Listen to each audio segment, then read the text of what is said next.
good morning দেওবৰীয়া breakfast বনাবলৈ লৈছোঁ এতিয়া ৰাতিপুৱা 9টা বাজিছে পাঁচফোৰণ দি তেল মাৰিছোঁ সৰিয়হ তেল এয়া জিকা ভাজি বনাবলৈ লৈছোঁ বিশেষ একো নিদিওঁ অকল নিমখ হালধি পাঁচফোৰণ দিয়ে তেল মাৰিছোঁ চিম্পলকৈ বনাম আৰু লুচিৰ সৈতে খাম লগত থাকিব আদা নহৰু জলকীয়াৰ চাটনি আৰু আজি দেওবৰীয়া দিনটো দেখাই থাকিম মধুস্মৃতি ষ্টাইলৰ অন্য এটা ভিডিঅ'লৈ স্বাগতম জনাইছোঁ এয়া মাই লাইফ মাই ষ্টাইল মধুস্মৃতিৰ সৈতে আপোনালোক আজি এটা চিকেনৰ ৰেচিপি আপোনালোকক দিম বুলি ভাবিছোঁ লাঞ্চ বনাবলৈ লৈছোঁ আজি একদম গ্ৰীণ চিকেন বনাম একো মছলা নিদিওঁ অকল আদা নহৰু পিঁয়াজ দিয়ে বনাম আৰু এটা ইনগ্ৰিডিয়েণ্টছ দিম তাকে বলক এতিয়া ৰেচিপিটো বনাওঁগৈ আৰু এইফালে আমাৰ তনবীৰে আজি কিতাপ পঢ়ি আছে বৰ ভাল ল'ৰা গৈছেনে মাজে মাজে ভাল ল'ৰা হৈ যায় এইটো এয়া চিকেন নিমখ হালধি দি মেৰিনেট কৰা আছে আৰু ইয়াত এতিয়া মই আদা নহৰু পিঁয়াজ অকণমান জালুক দিছোঁ আৰু নৰসিংহ পাতৰ মিশ্ৰণটো মই ইয়াত মিলাই দিম এয়া নহৰু প্ৰায় 10 ফুটামান দিছিলোঁ পিঁয়াজ এটা আদা 1 ইঞ্চ আৰু জালুক প্ৰায় 10টামানেই দিছিলোঁ গোটেইখিনি একেলগে পিচি ল'লোঁ পিচি লৈ এতিয়া চিকেনখিনি এইখিনি দি পেলাই আকৌ এবাৰ মেৰিনেট কৰি অলপ দেৰি ৰাখি দিম এয়া দি দিলোঁ এতিয়া এইখিনি মেৰিনেট কৰিম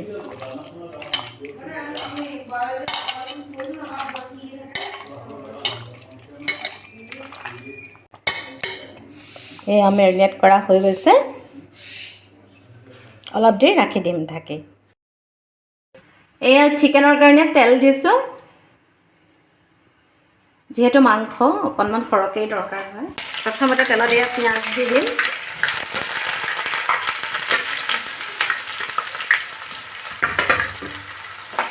পিঁয়াজখিনি অলপ ভাজি ল'ম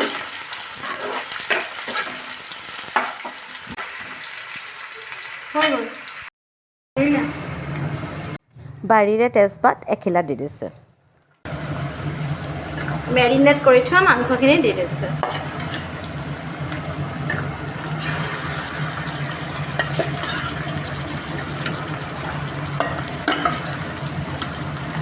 ইয়াত এতিয়া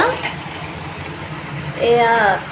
জিৰা আধা চামুচ আৰু ধনিয়া আধা চামুচ দি দিছোঁ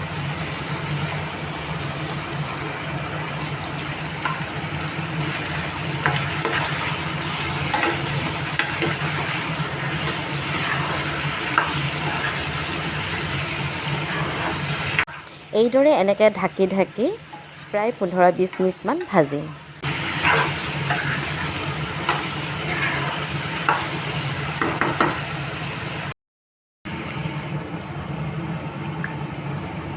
আলু কেইডোখৰমান এতিয়া দি দিম সিহঁতিকেইটাই আকৌ আলু নিদিলে বেয়া পায় নহয়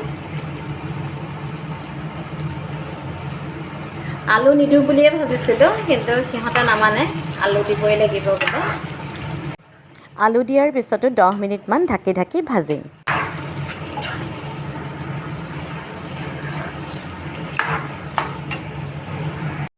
এয়া প্ৰায় ভজা হৈ গৈছেগৈ এতিয়া পানী দিম মই প্ৰায় চাহ খোৱা কাপেৰে 2 কাপ পানী দিছোঁ পানী দিয়া দেখাবলৈ নহ'লে আৰু আপোনালোকক এয়া ঢাকোন মাৰি প্ৰায় 20 মিনিটমান চিমত সিজিবলৈ দিম মাজে মাজে লৰাই থাকিম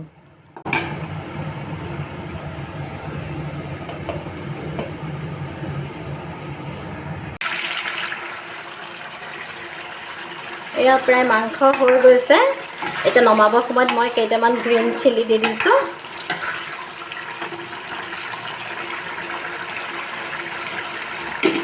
মাংস প্ৰায় হৈ গৈছে আৰু এয়া কাচকল পটল আৰু ভেন্দি কাটি লৈছোঁ নিমখ হালধি সানি লৈছোঁ এতিয়া ফ্ৰাই কৰিম এয়া ভেন্দিখিনি ফ্ৰাই হৈ গৈছে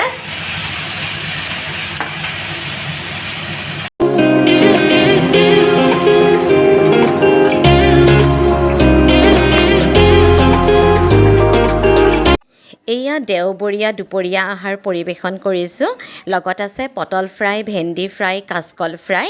আৰু নৰসিংহ দিয়া চিকেন আৰু লগত আছে শুকান জলকীয়া আৰু পাঁচফোৰণ দি ফোৰণ মৰা ৰহৰ আৰু মগু দাইলৰ মিক্স দাইল এয়া গধূলি 6টা বজাত ৱাটাৰমেলন খাব লৈছোঁ ৱেট লছৰ কাৰণে একদম পাৰফেক্ট ফ্ৰুট খাই কেনেকৈ লাগিছে বাবু মোৰো ভাল লাগিলে আজি এবাৰ আমি ৱাটাৰমেলন ফাৰ্ষ্ট টাইম খাইছোঁ ন এইটো ছিজনত হয় নাই ভাল লাগিলে খাই গুড ইভিনিং অথনি আমি ভাত পানী খাই উঠিলোঁ আৰু আজি চিকেন খাবলৈ খুব ভাল হৈছিল বুলি কৈছিলে সিহঁতে নৰসিংহ পাতৰ চিকেন মছলা তেনেকৈ নাছিলে অকণমানহে দিছিলোঁ জিৰা গুড়ি আৰু ধনিয়া গুড়ি কিন্তু খাবলৈ খুব ধুনীয়া হৈছিল টেষ্টি হৈছিল আজি আৰু তাৰপিছতে এতিয়া আমি যাওঁ এফালে যাওঁ মানে আচলতে লোকেল উৎপাত চাবলৈ যাওঁ উৎপাত একদম লোকেল উৎপাত তাকে আমি তিনিটা ওলাম তানভীৰ মই আৰু এওঁ যাব শেখৰাজ নাযায় তাকে ব'লক আপোনালোককো লৈ যাম ক'ত চাম চব দেখাই থাকিম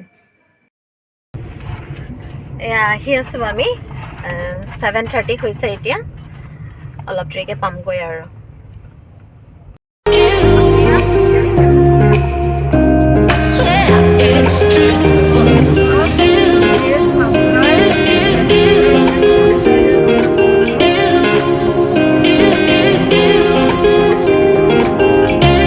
পাৰ্কিং পাবলৈ ইমান দিগদাৰ এতিয়া এইখিনিতে পাৰ্কিং কৰি থৈ গৈছোঁ বাৰু এয়া চৌহামৰ গেলেৰিয়াত চাবলৈ আহিছোঁ কিন্তু চৌহামৰ বাহিৰত কিমান ভিৰ চাওকচোন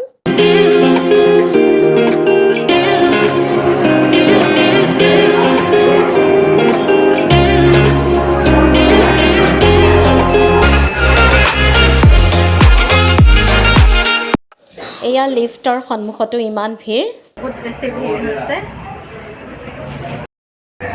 ইমান বেছি ভিৰ হৈছে নহয় আৰু চিনেমাখন চাই আপোনালোকক জনাম কেনেকুৱা লাগিলে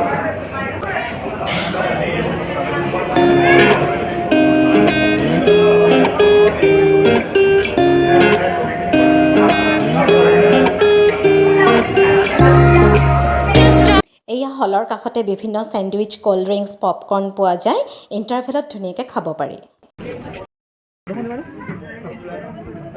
ভাল লাগিছে চৌহামত চাবলৈ আহিছে এইফালে মানুহ বহুত বেছি হৈছে ভিৰ